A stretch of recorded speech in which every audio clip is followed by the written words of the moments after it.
able to see the slides. Thank you, everyone. Should be about 1 minute. Perfect. Thank you, everyone, for taking the time this evening to join our coaches briefing for cheerleading. Very excited. This will be our 9th competition. So 2018, we'll be celebrating the Big 10 year, which I'm looking forward to. As you've heard, Mike Zaranowski is on the line, myself, and Russell Lyons. So let's get started. Alrighty. For this evening, we've already had our welcomes and introductions. I thank everyone again for being here. You'll see that to the right of your screen where Mike has reminded us of how we could ask questions or raise our hands through the webinar. We are going to go through qualifiers, reminding of the events, some rules and reminders that I feel are important. I'm not going to bore you with every rule and regulation, but of course you have questions, don't hesitate to ask. Then I'm going to turn it over to Mike Zaranowski to go over registration forms, etc., because there have been some changes since last year. And then, of course, we will open it to questions as well. All right, first we'll talk about qualifying for the state competition. It is important that everyone, volunteers, coaches, etc., as well as athletes, are meeting all of the training and registration requirements and deadlines. The qualifier this year is set for April the 22nd at Urbana High School, where we have hosted it in the prior years. All teams do need to be at this qualifier because, unfortunately, once again, this is the only qualifier we do have on the books. Of course, we encourage teams, if you would be able to host one, we would be more than happy to help you with that event. There are exceptions that are made, but very rarely, for individuals not being able to come to the qualifier. Please remember that these requests don't come to me. I can be CC'd on the request as well as Russell, but an exemption for an athlete or unified partner to not attend the qualifier must come from your area director in writing. Registration, prior to this webinar, I had sent out via email to the head coaches that were registered last year the team roster that is due by April the 7th to myself. My email address has changed, so if you will please note that. These slides will be sent out, and the webinar is being recorded, I believe, for possible sharing on the internet. But I do need those by April the 7th. So please remember that, to have them into me, and that is one roster per team. So if you have a dance team, as far as one doing hip-hop pom and beginner or immediate, please make sure that I have a separate roster for each team. Russell will speak about this in more detail when we get to that slot under rules and regulation, but music must comply with all copyright laws. There are no exceptions. I know quite a few of the teams do participate in all-star competitions and know about the copyright law that is being forced. Please remember, at the qualifier as well as at the state competition, a coach or volunteer from your county is responsible for the music portion of your routine. We will not cue the music, nor can the DJs, so you will need to make sure that you have someone designated to do that, and it really should not be the coach or assistant coach of the teams. And if anyone is thinking about able to host a qualifier, please reach out to myself or Russell, and we will do our best to assist you. And if we can take a pause for a moment, Sarah Waterston has a question, has raised her hand. Sarah, I've unmuted your phone, so if you can go ahead and make your question. Did it say that I have a question? I didn't have one. Oh, you had your hand raised, that's all. So, Oh, I thought I had lowered it. Let me lower it. okay, I can look there. There we go. Thanks. Anna, back to you. Thank you. Events that are offered, the events remain the same. You have two event groups. You have event group 1, which is, as you can see, I'm not going to read every one of you, but from individuals down to the elite, both in traditional and unified. And then you may also compete in event group number 2, either POM or hip hop, not both. So your athletes may compete in a total of 2 events. One can be from event group 1, and then the second is from event group 2. And as you see, by way of an example, an athlete may register in the intermediate division and also in the POM division for competition.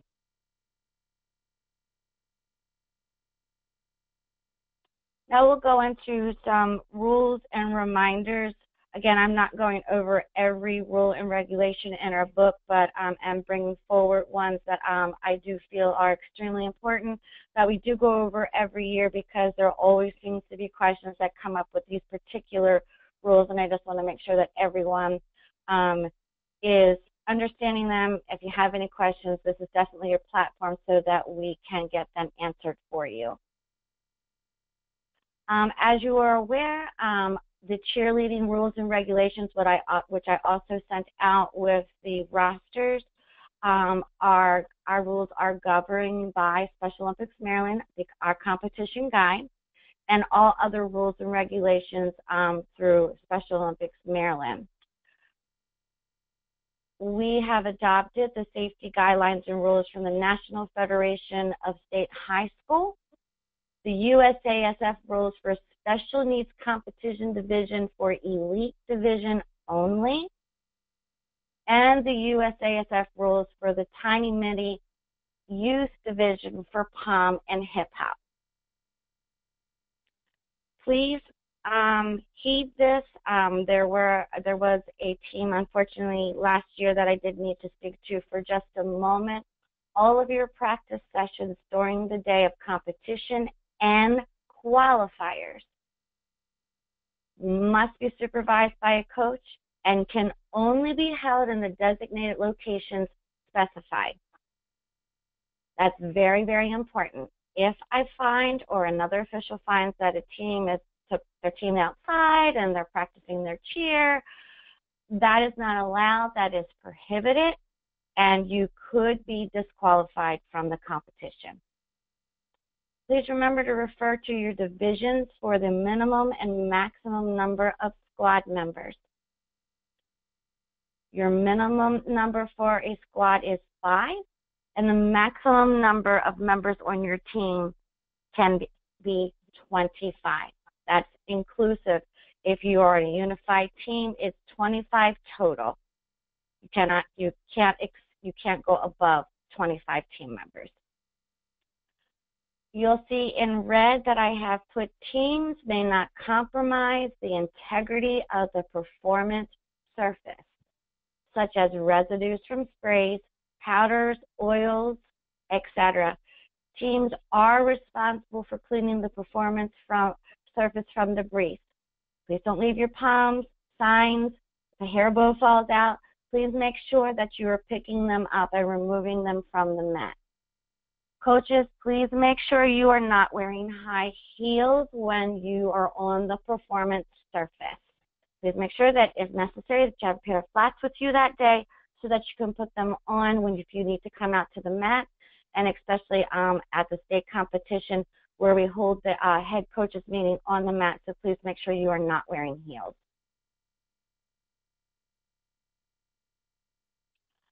As a reminder, you are allowed to put your athletes on the performance surface before you start, but coaches are not allowed on the performance mat once your routine begins. Please remember when I say that you may give verbal and physical cues, but you must be out of the judge's view. You may not sit in front of the judge's table. it's extremely important that you are to the left or the right, that their full view is not blocked. And also, if you, I know we're all very, very excited when our athletes are competing, but it's really important also that spectators remain behind the guidelines that we put up at the competitions. Please ask them not to scoot up underneath of the, what are they called? I'm sorry, I'm drawing a blank on the name. It's the dividers for the aisles. When I put up the stanchions, please remain behind the stanchions. Individuals that are assisting with the placement or moving of an athlete's wheelchair or walker during competition, this is very important. They have to be Class A volunteers, meaning they have to fill out the volunteer application, they have to complete the protective behaviors course, they have to be a Class A volunteer. Once your athlete is in place, the assistant must stand with their hands at their sides and cannot relay any verbal or physical cues.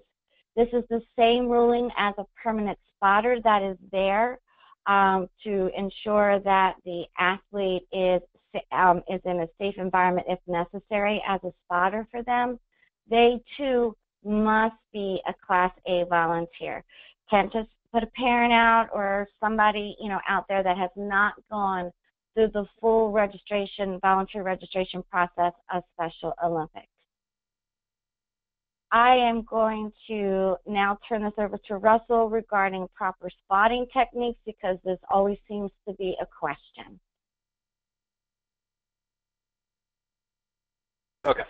Okay. Thank you, Russell. So spotting is required for every division that is stunting, that is advanced up through elite. You must have a minimum of 2 spotters on the floor. These are separate from your back spot of the actual stunt. These are additional spotters that you must provide from your organization to be on the floor, dressed properly, meaning no jewelry, no sunglasses, and proper clothes. Jeans are fine, but they should not be wearing high heels or anything of that type of shoe. Dressed in position to be able to properly spot all of the stunts.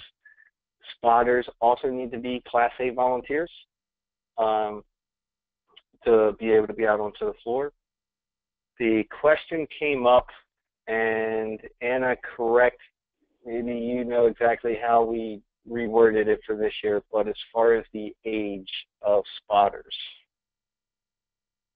do you remember what the final was on that? 18. That's what I thought. That's what I thought. If that is wrong, we will send it out to everyone, but we're pretty sure that the age for spotters, it is minimum 18 years old to be a spotter out on the floor. If you have 4 stunt groups, then 4 spotters are required. It is 1 additional spotter for each, but it is a minimum of 2 that is required. Does everybody understand that?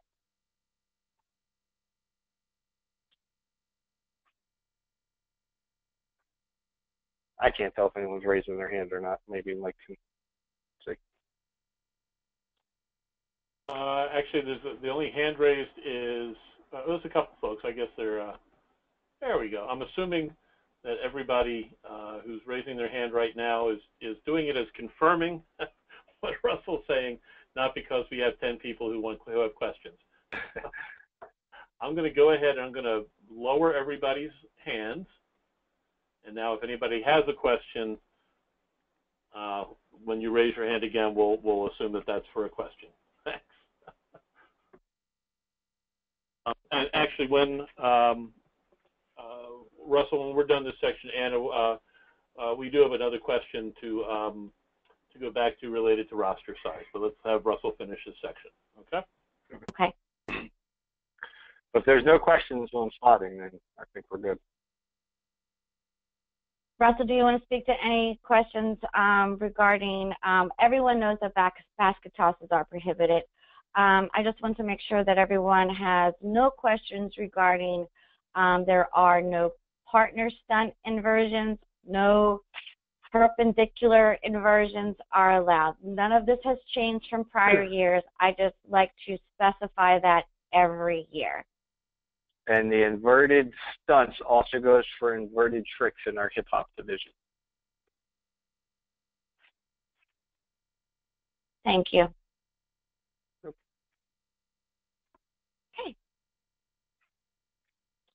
Alrighty. Tracy I'm sorry? did raise her hand. I'm sorry. Go ahead. Let's see, where is Tracy? I'm going to go ahead and unmute your phone. You can go ahead and ask your spotter question, and then before we go any further, we'll have Megan ask her the roster question. So, Tracy, your phone is unmuted. Okay, great. So I understand that spotters need to be at least 18. Does that also apply to volunteers that are moving a wheelchair or a walker? No. Correct me Okay, if I'm so wrong, Anna, but I think no. Okay, as long as they're registered as a Class A volunteer, they're okay. Correct. And what we don't yes, want to have is a 12-year-old Class A volunteer spotting someone who's twice their size. They're not going to truly be able to spot that stunt. Got it. Understood. Thank you. And yes, Russell, you are correct. They do not need to be 18 years of age to move a wheelchair or walker. And Megan Smith, I've unmuted your phone. You can ask your roster question. Hi, I was just curious. I heard you say 5 is the minimum and 25 is the max. The last I had checked on intermediate, 20 was the max. So I just wanted to verify that 25 was in fact correct for beginner, intermediate, advanced, and elite. So that is not correct. 25 is the max for advanced and elite. You are correct with 20 is the max for intermediate. Oh, okay. Just a minute ago, Anna said 5 was the minimum, 25 was the max. So I just wanted to double check that. Okay. That's correct, Megan. But as in the prior squad, where it says to check your division for your minimum and maximum requirements. I think the way she was wording it, Megan, was just that no team should have more than 25. That's the ultimate max for certain divisions. But each division does have its own specific requirements. Okay, thanks. Okay. Okay, I have a question. Sharon Myrick is on the phone, but she can't speak because she's actually at practice and she's only able to listen. Her question, as I will pose it, is why do spotters have to be 18? All my spotters are under. Didn't happen last year. My spotters are USASF approved. Russell, I'll have to defer that to you. This was a follow-up from discussions from last year about spotters, and again, we will double confirm, but pretty sure that the consensus of the cheerleading management team was that going into this year it was 18 was required for spotters. I agree with you, and I will definitely check that from our notes from last year, and we will get back to everyone on that shortly after this webinar.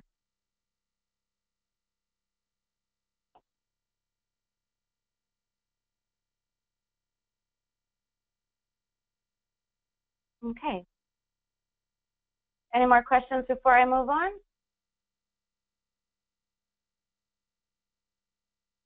Okay, moving into jewelry, as other than in the hip hop and palm division, jewelry is prohibited during practice sessions and competitions for the individual, beginner, intermediate, advanced, and elite. Jewelry is allowed as part of the uniform for hip hop and palm only. It is extremely important that the safety of the athletes must be considered, and the only acceptable jewelry are small post earrings in the earlobes only. If you're wearing a choker of some type, it cannot have dangles. Hair accessories, of course. And if your athlete, of course, needs to wear a medical bracelet or necklace, that, of course, that just needs to be taped to the body. And in the event that jewelry that is not allowed in the hip hop and palm divisions is found, there is a 5-point deduction per occurrence. So if you have 2 athletes that have earrings on, that's a 10-point deduction by way of example.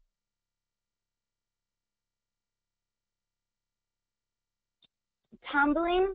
All tumbling skills must remain in contact with the performance surface with the exception of the elite division, which may complete a round off and 1 back handspring. Your elite division must be associated with an all-star gym. Many of you are aware of what your all-star gyms are. They train year-round and they compete throughout the year. And the division follows the USASF rules for special needs competitive division. Unified division, this is where you have a traditional athlete and a unified partner.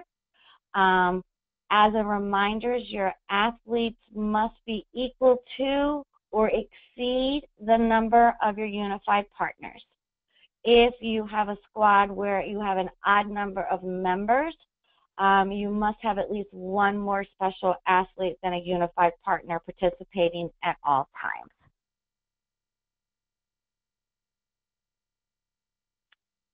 Scoring and policy for 1 squad divisions.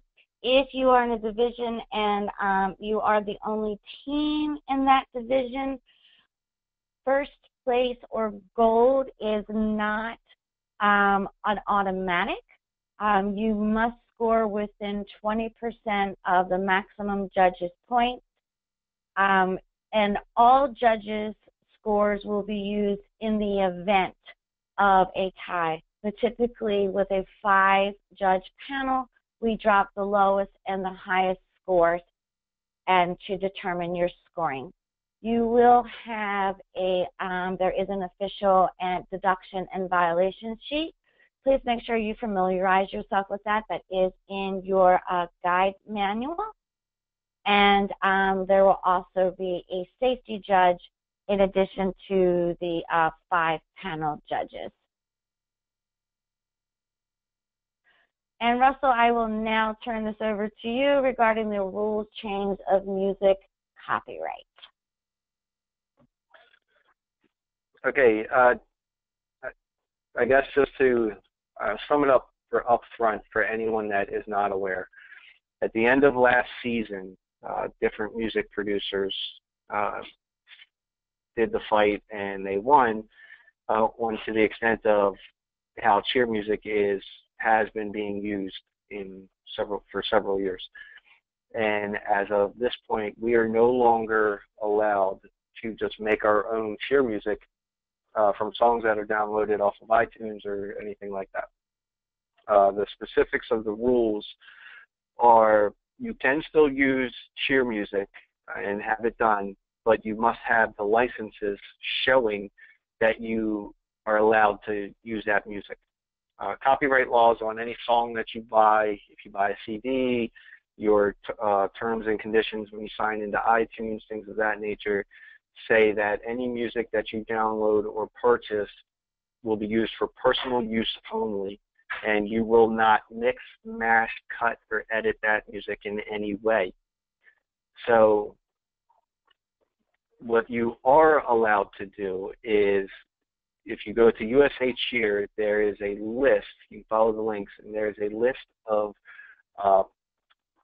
music providers that are authorized music providers throughout the country. If you choose to still have cheer music made, there are 2 different ways that they can make it. They can make it from cover songs that they are licensed to be able to use, or they can make it from custom mixes, meaning their own beats that they make, but it will not be any type of song. It'll be its own specific custom mix that they make. If you don't want to go either of those routes, you are allowed to use one single song if you have bought the CD or purchased it from iTunes. As long as you have purchased that music legally, you can use one song going straight through. You are able to cut off the beginning or the ending of it for timing purposes, but you are not allowed to speed the music up, mix it or mash it with any other song or anything of that nature. If you are not familiar with this, this is something that has come out for all cheerleading throughout the season. So if you have not been involved with rec or high school or all-star for the first portion of this 2016-2017 season, then, and you have questions, please ask them now, because you will be required to turn in your license for this music at the competition.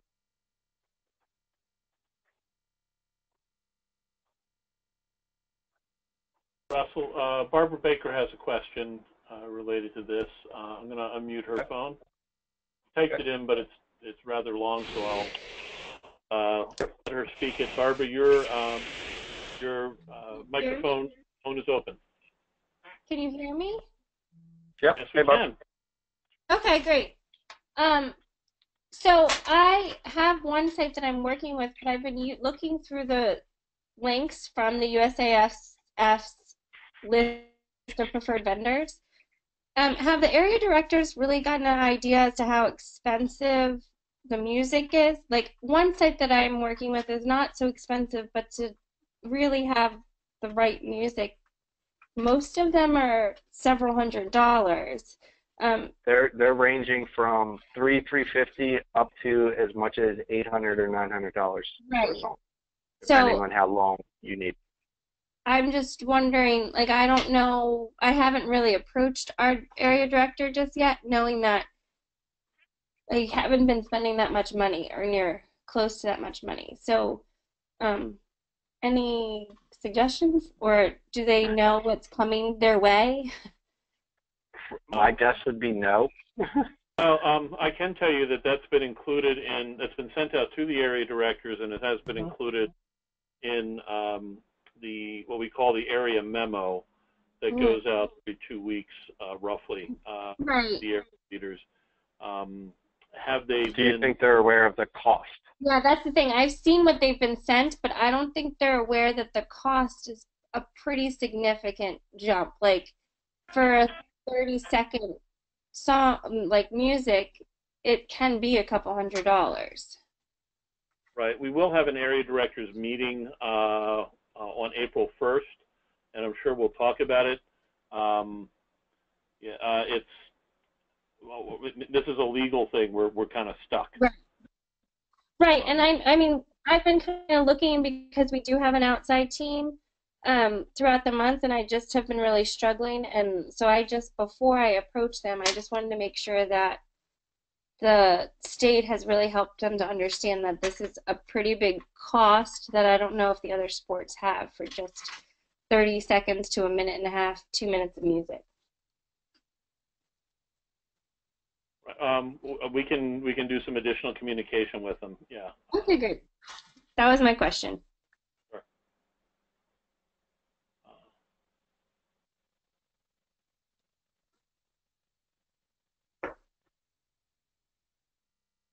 Any other questions?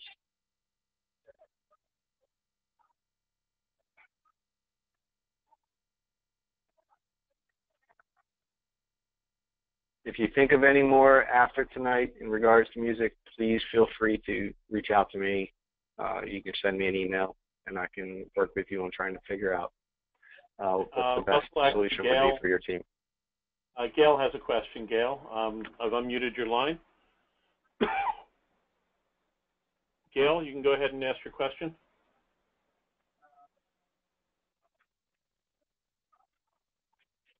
Gail Watterson. I've unmuted your line.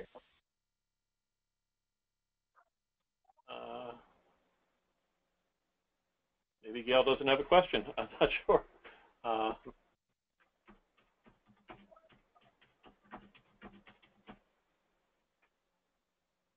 Gail, if you do have a question and you just are having, like, unable to talk right now or something, or your phone or some issue, just give me a call. Yeah, she sent her a note. She's having trouble with her phone connection. So, Gail, Yep. I'll go ahead and mute you again. If you think it gets stable, you can ask your question later, or as Russell said, send something in later. Okay. Perfect. What I have on the screen is just a sample of what a proof of license looks like for references for you. And let me just let everyone know, as you're going into this and you're approaching, call the company. Don't just go based off of their pricing that's online that says it's $400 for a minute of music, because there's added hidden fees from most of these places that when you call in, there's a separate hidden licensing fee for every song that is used in your music. So if you have 4 different songs, you're looking at an additional, on top of your $400 to have the music made, which includes your licenses, you're looking at about $20 to $25 in addition for each individual license for every song that is used within your music. A lot of the websites are not posting that until you dig into actually getting it made. So just for everyone's knowledge. I'm trying to go backwards. Okay. There we go. Okay. Okay. Alrighty, moving on. Rule changes, more clarification for the hip hop and palm divisions. Your squad will have a minute and a minute 45 seconds to a maximum of 2 minutes 30 seconds to demonstrate their routine. Very important, your routine must begin on the performance surface. That's for clarification. We had a team begin in the hip hop division off of the mat, but your performance must always remain on the mat. Introverted skills, you know that non-airborne skills are allowed. You must involve hand support with at least one hand throughout the skill, and I'm referring to a headstand if you're doing a headstand. Airborne skills, 100% not allowed. When you're tumbling with hip overhead rotation, somersault type of thing, non-airborne skills are allowed and are limited to 1 hip overhead rotation. Again, airborne skills are not allowed. You will see that I added a clarification in the next rule. Drops to knees, thighs, backs, shoulders, feet, front, and head onto the performance surface are not allowed unless an athlete first bears weight on the hands or foot. Hip overhead rotation skills with hand support are not allowed while holding props in your supported hands. The only exception to that rule is if you're doing a forward or backward roll, you may hold palms in the hands.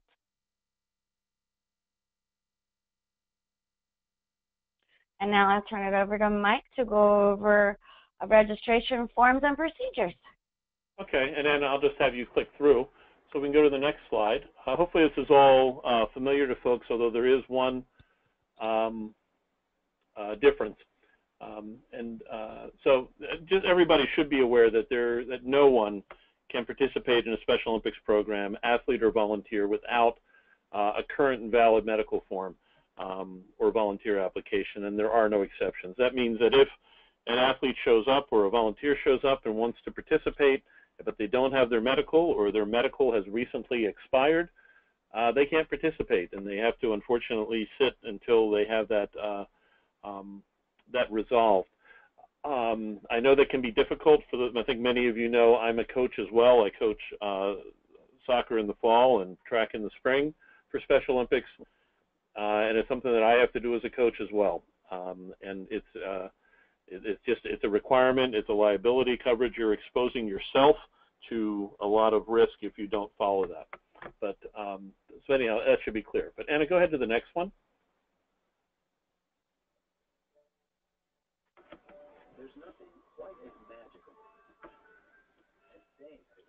hold on a second. My other computer is deciding to start talking. Okay. So there are several different deadlines. And actually, we do have to make a correction on here. So the training registration deadline is April 20th. That's by when the time by which you need to get all of your everybody participating in your program into what we call GMS. Now, you aren't able to do this directly.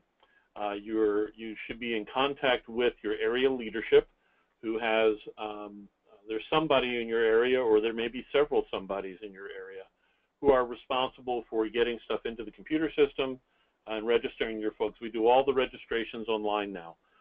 We don't do anything hard copy or whatever. And so your person for your area who has access to GMS will get that in for you. Now, one correction here, going by what Anna had in a previous slide, is that your rosters for cheerleading actually need to be in, I think you said, Anna, by April 7th. Is that correct? That is correct. So we'll get that resolved. But anyhow, that deadline there, and this applies to all summer game sports, is the deadline by which, if anybody is not listed, they definitely cannot participate in summer games. They can certainly continue to participate in your program, but they can't participate in summer games. The next date is May 4th. That's the date by which any outstanding forms need to be in. Now, again, they can't be participating without a valid form. We also know that an athlete may show up at the first practice that they attend with a form with their new medical, and it may take a little while to get that to us through your system. So you have a few days there. Again, there is somebody in your area who's responsible for getting medical forms to us. They're all submitted electronically. You can't just send them in. There's all sorts of HIPAA regulations and so on that we need to keep an eye on.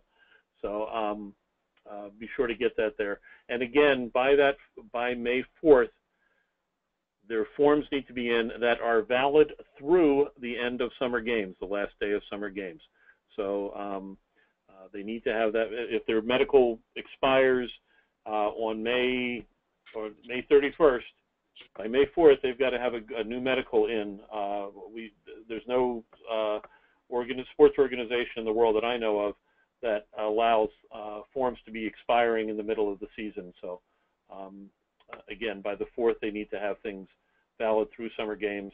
All coaches, partners, and volunteers need to have their volunteer application as well as their protective behavior certification submitted through HQ. There's a slide that will touch on that. All coaches must have their concussion certification completed as well as their coach certification taken care of.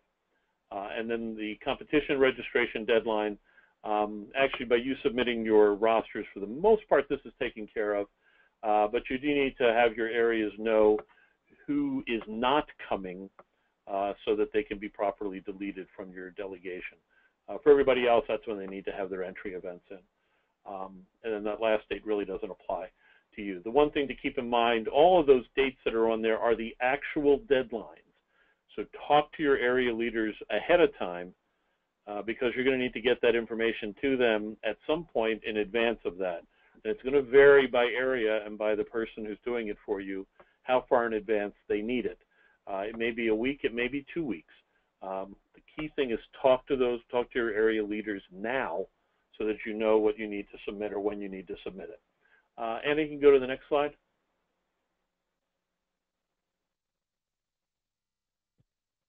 Okay, that's basically what it says there. There is a note about the new medical forms. I'm not going to go through all of them, although we will look at them briefly. There's copies that are in the new, there's a reference section that follows this. But there are new medical forms, new volunteer forms. One of the positive things on the volunteer forms is there are only 2 pages and there's only 1 release you need to sign, so that makes things a little better. For the medical forms for the athletes, there's some additional information that's captured. Athletes, any medical that's coming in going forward needs to be using that new medical form, and similarly the new volunteer form. That does not mean that all the old medicals are all now expired and they all need to be replaced. They can be replaced as their expiration dates come up. Excuse me, but anything new should be utilizing the new form. Okay, next. Oh, sorry. That's okay. You should be able to hit page down, and that should go to the next slide. This is just a summary of the coach requirements. You need to have Class A or your volunteer application and your background screening, protected behaviors, concussion, and your coach certification, all of which are good for 3 years. Unified partners and other volunteers need to complete both the volunteer screening and the protected behaviors. Keep in mind also that your unified partners, there is the volunteer application as well as the standard volunteer application, as well as an additional sheet that minors need to fill out. So if you have anybody who is under the age of 18 who's serving, I think several unified partners frequently are in that age range, there's an additional form that they need to fill out, and that requires live signatures on that. So just factor that in, okay? Excuse me, Mike. If I understand, don't assistant coaches also need to complete the concussion training? All coaches need to complete the concussion training, correct. Right. I just wanted that clarification. Anybody, and let's put it this way, if the concussion training is not done, you're not going to be a coach. That's out of our hands. This has been in place now for a couple years. It says here on the concussion certification that's starting in 2016, all coaches, but we've been phasing this in. We've given everybody the heads up on this for, I think, since 2014 that this was coming, but now for at least the last year, it's all coaches, not just head coaches. That was just a phase-in period. So there's the links there. Anybody who's done the concussion certification since we implemented it, it's still going to be good through summer games, just because when we started it, nobody's would have expired by now. And we will send out information on who we have based on who was a coach last year. But there's the link. We recommend the CDC heads up because it only takes 30 minutes and it's pretty simple. These are the only two options that you have for doing it, the CDC or the NFHS. There is a CD-ROM version of the CDC that your area directors have. So if you want to just, you can view it on a computer, and there's a sign-in sheet for that as well. Go ahead to the next slide. The protected behaviors should be on the next one. Again, something that everybody needs. We've been over the course of the last year or so, been a little bit more attentive to making sure that this gets done. But it's something that we should have been doing for a while. This takes 10 minutes or so to do online. It's free. It's very quick. There's a quiz at the end, and then just send the notification. In theory, we get notified about it, but that doesn't seem to always work. So we ask folks to send their notification on to Rachel Maddock. And again, you'll get a copy of these slides, and by the end of March, rather, we'll also send out what everybody's status is, at least the folks that participated last year. We don't have the names for this year yet, but your area folks who have access to GMS can look all this stuff up for you, too. Go ahead, next slide. Then actually, so yeah, if you can click ahead, this is just some reminders. Please do reference these as you need to, but go to the next one. I just want folks to see the new medical form, that's all. So the medical form now has 4 pages with an optional 5th if the athlete gets referred to another doctor by their physician. This one that has the blue, if you can go back one, Anna, the one that has the blue at the top here that says physical exam, this is the one page that the doctor needs to fill out. Then the next page is the one that they refer them. We've been using this form for 8 months, 9 months now. I have yet to see anybody who's had to use the medical referral form, but it's there if the main doctor wants to do that. But again, it's something you typically won't see. Then all the releases are on a single page. And then if you click through to the volunteer, keep going one more. There you go. So now this is simplified a good bit. For those of you who don't know, your Social Security number is optional. It is not required. so don't feel obligated to provide that. It does, it can in theory make it go a little quicker in terms of the screening, but it is not required. Go on. That's just the 2 pages of that, and then the 3rd page is for the minors. Keep in mind that this form for the minors is in addition to the other 2. It's not in place of it. We frequently will just get somebody sending this page in and not the other 2. We need all 3 of them for the minors. The one other note is that for minors, where everybody else, their volunteer application is good for 3 years from the date that they sign it.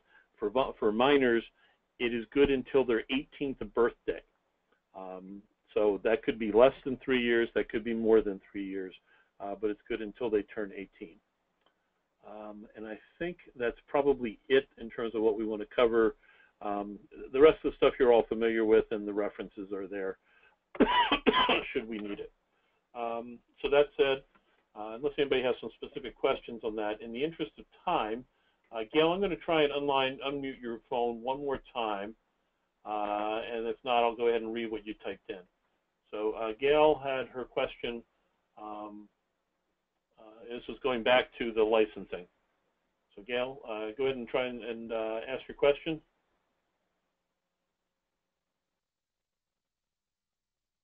Okay, I'll go ahead and ask for you then based on what you typed in. So Gail's question is, I was wondering what we need to provide if we purchase a CD or a song off of iTunes, since there wouldn't be that licensing proof that they had that we showed for a mix.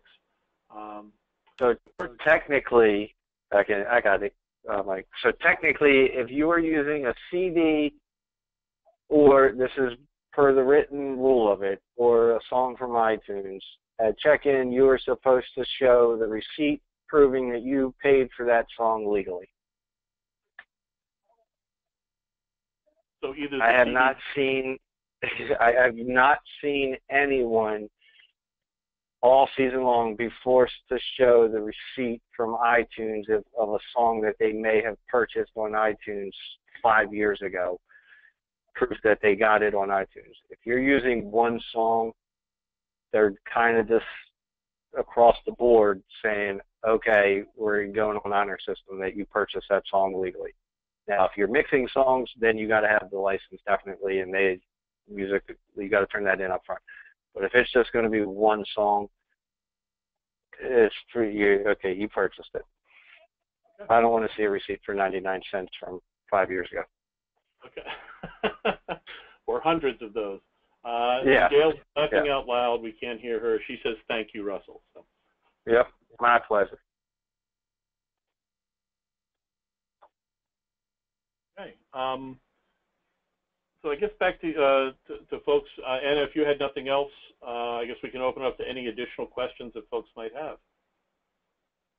Just real quick, sports certification, make sure that you check with your area leadership for the head coaches to make sure that they have met their coaching certification requirements, general as well as cheerleading.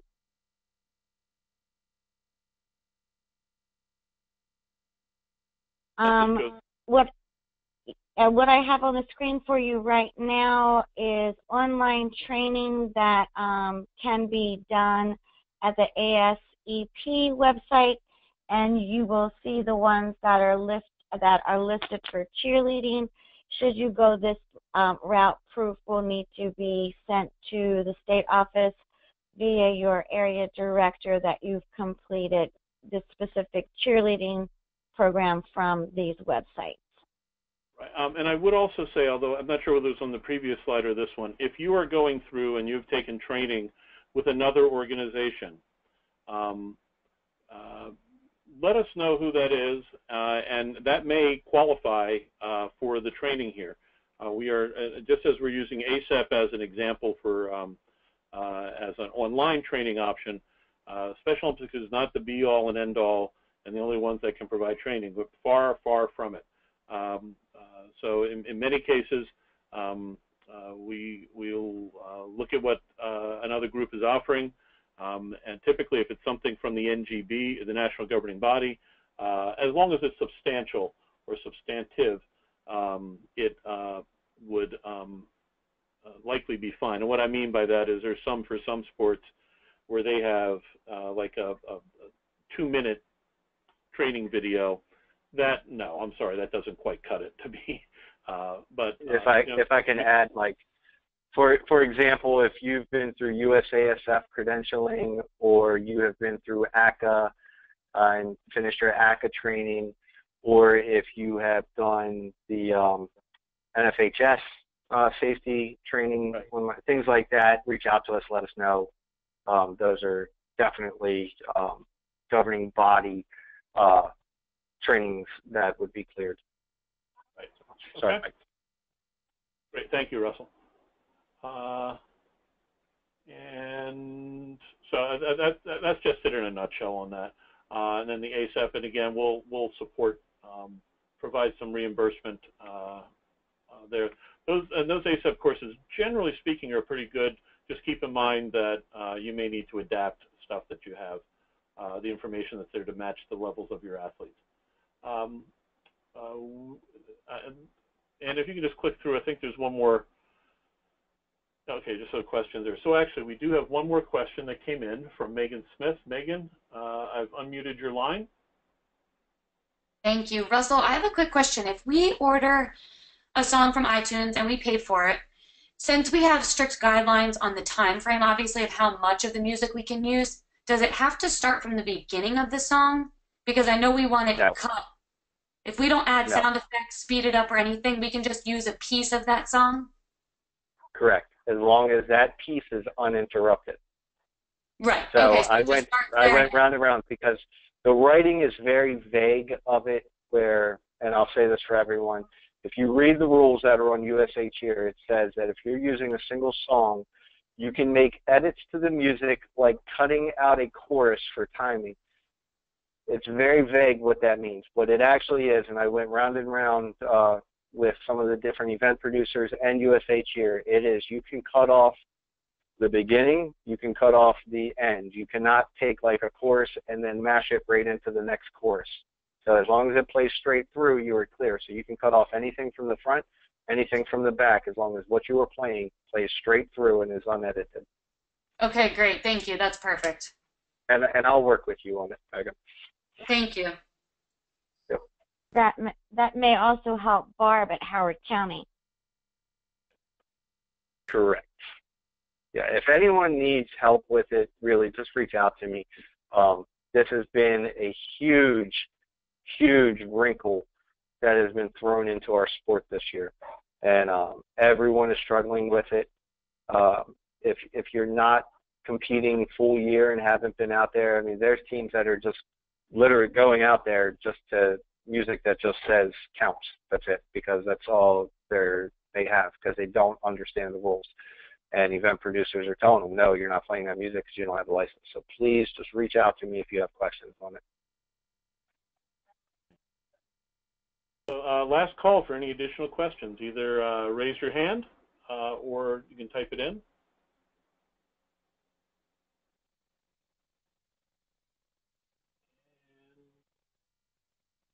I guess that's it. So I'm sure Anna and Russell will have the same, but I want to say thank you for taking the time tonight, and we'll turn it back to you guys for your closing comments.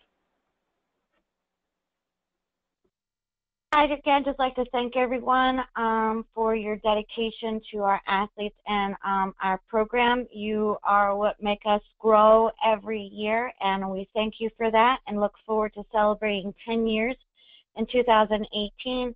Again, questions, concerns, please do hesitate to reach out to Russell and myself, as well as your regional directors and area leadership. They may be able to answer just general questions for you. Again, I look forward to seeing all of you on April the 22nd, and please don't forget to have your rosters into me by the 7th. Russell? Yep, just one last little thing. We touched on the qualifier. The qualifier is there for you to be able to have your routine checked, more or less, to make sure that everything you are doing is legal before you get to summer games.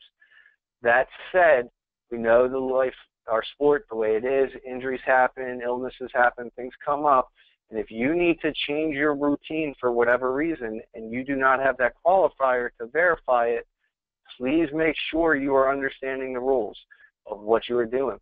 If you go to summer games performing a different routine than what you performed at the qualifier, the excuse of, well, it was legal at the qualifier will not be enough.